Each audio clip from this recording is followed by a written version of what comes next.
Я думаю, следующим нашим субъектом для эксперимента мы попросим прийти Никиту. Насколько ты понимаешь, что все дело в честных ответах? Все дело в правде. Какая твоя задача? Сейчас, Никита, подумай о своей школе. И подумай про имя учительницы, которая зафиксировалась в твоей памяти. Понятное дело, что я никак не мог знать, какая учительница у него была и о каком человеке он подумает, какое фамилия, имя и отчество всплывет в его памяти в этот момент. Смотри. Не смотрю. Назови фамилию, имя и отчество этого человека. Коновалова Светлана Анатольевна.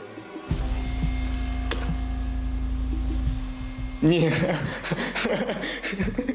Ну как? Блин, это нереально. Смотри, как это другой вопрос? Как это другой? Ну ладно, вы правда не договаривались? Правда, это правда, что здесь написано, и мы не договаривались. Если человек может прочитать у тебя по глазам имя твоей учительницы, это, конечно, феноменально. Это на меня произвело сильнейшее впечатление.